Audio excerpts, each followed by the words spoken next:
Hey guys, today I just want to talk about two different things, two big things actually, and I mean, you already know that I made my little 500 video special episode. It was kind of a long video, like 60 minutes, I know, it's crazy, and some kind of bug, or I don't really understand it, but when I go to my uploaded videos, it says that I uploaded 501 videos, and that is not true, so I really don't understand this weird bug because if I go to upload the videos it says 500, but on the video page and on my account page it says 501, and that's kind of annoying because I wanted to see that shiny 500 because it looks cool. 501 doesn't look that cool.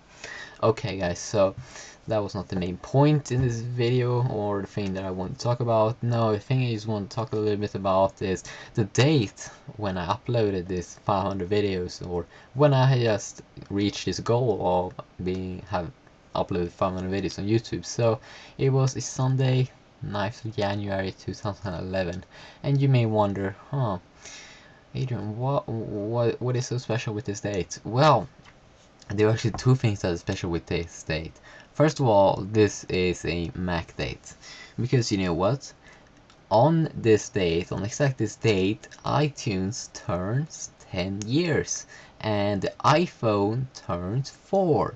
So I mean, that is two big birthdays of two major apps and two major programs. So okay, I know the iPhone is not a program, but yeah, it got software. Okay, so two major softwares that got released, because it's amazing. The iPhone got released in 2007, the first version, and since then they've upgraded that to a new version every single year. So version 1 2007, version 2 2008, and then we have the 3G in 2009, and then we have in 2010 we got the fourth version, and now hopefully next week we will get more information about iPhone 5 from Global Direct Parts, that this week sent out that thingy about the skeleton of this new iPhone 5, and it was some differences comparing to the iPhone 4, so that's going to be kind of interesting to see if they have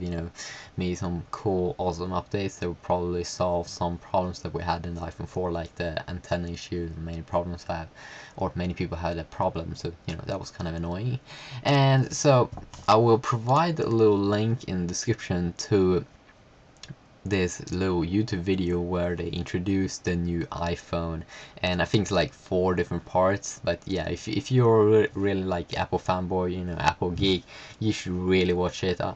Watch out, yeah, you should really watch these videos on YouTube, because I mean they're kind of cool, because the iPhone, I mean, it was the phone that started this new era on multi-touch phones. I think it was the first one that used this multi-touch.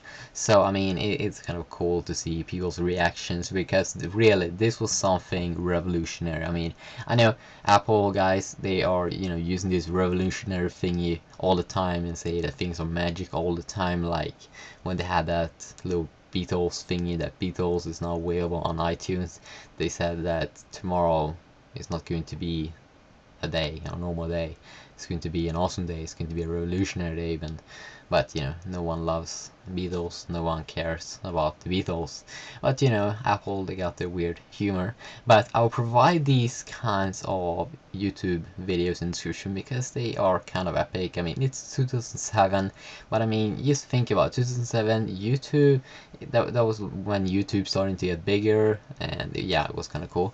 So that is the first thingy, and also I could say that the first iPhone, it wasn't that good, but since then they have been, or yeah, since the beginning they have been selling probably now around 100 million iPhones out there, because in the summer of 2010, or no, September 2010, but it's summer for some guys, in September 2010 they have sold 73.5 million iPhones worldwide, and we can compare that to the Nintendo DS that has been selling over around 43 million devices since 2004.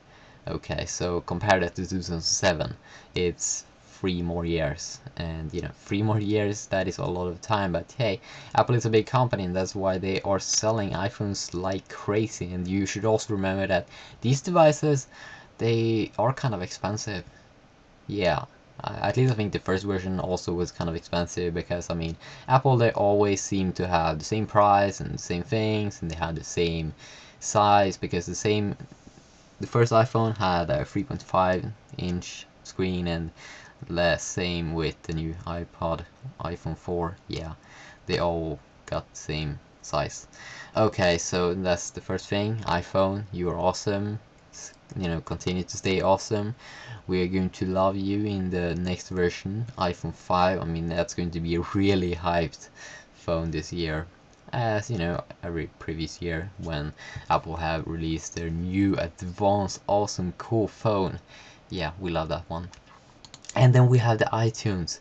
iTunes turns 10. Actually, iTunes got released, or they had a demo about it, 2001 in January. And I mean, 2001, that is this horrible year we don't actually want to remember. I mean, I only think about one thing when I hear 2001, and I think many guys thinks the same. But yeah, I mean, that was a disaster what happened in 2010, 9/11. And I mean, I think we can say the same thing about iTunes.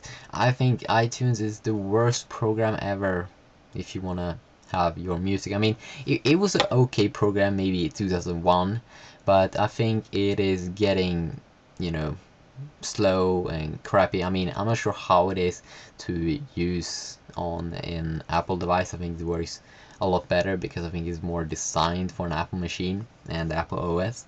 But using it on a Windows computer is really horrible. And when you go ahead and download that program, you can clearly see that they have every year they have updated it with more crap, more crap, more crap, more crap.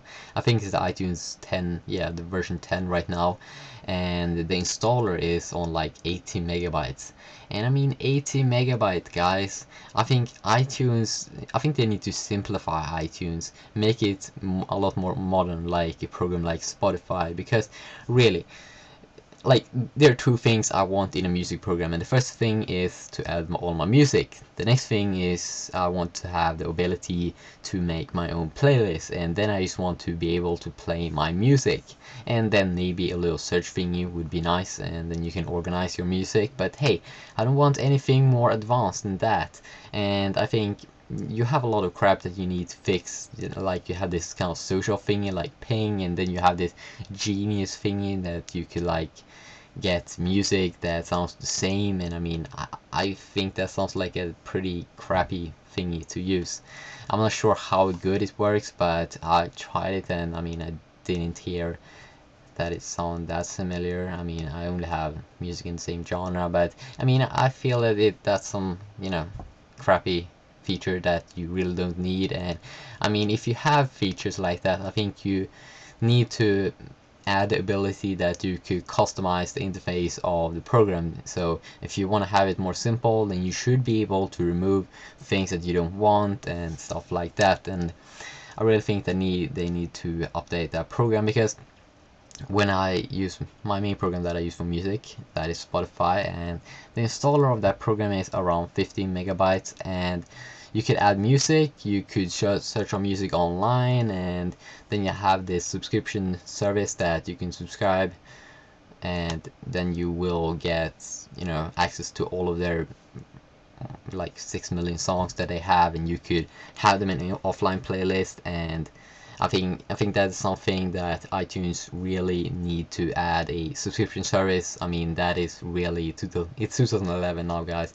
You really need to add some kind of subscription service, because that is what everyone is using. And the second big thing, the problem I see with iTunes is that you cannot sync, or you need to plug in your either your iPod Touch, or your old iPod or your iPhone. You need to plug it in with a USB to sync with iTunes. You cannot do that wireless. I mean, come on, guys, do you really need to use a USB cable 2011 to sync your device? No, you don't need that in Spotify. No, you don't need that in a lot of other programs. But you need that in Apple's official music program called iTunes. So, I mean, I think we're going to see some major changes to this iTunes pretty soon, because people are really getting pissed off. And if Spotify soon is going to be available for US guys, then then I think Apple is going to do something about their iTunes. And I think we really soon going to see the subscription service to iTunes. And also I will provide the links to these Apple iTunes demos when they introduced iTunes in 2001. I think they are kind of fun to look at, and I think it's kind of hilarious because I think this iTunes that they show here, it looks much more clean and much more professional than the iTunes that they're using right now, because 2001 they hadn't added that many crappy features like the Genius thingy. At least I don't think so, because 2001, I mean, it was 10 years ago. I mean, they didn't even know the word genius. But I think it's funny. I mean, they say some funny things in this video, like that it was a digital music revolution, and that the format everyone is using on your computer is called MP3, and 320 million blank CDs sold. I mean, it's an epic video, it's a nostalgic video, and it's fun to look at if you are bored. But I hate that I programmed, so I'm not going to look at this video, but I'll provide it in the description. So yeah guys, just a quick little random video about iTunes and iPhones. If you would like to leave a comment, you can do it. If you don't want to do it, if you want to dislike this video and hate me forever and unsubscribe, you could do that as well. But yeah guys, I think I'm just going to end this video now, and yeah, if you like it, you can comment or subscribe, and I'll see you guys next time. Bye.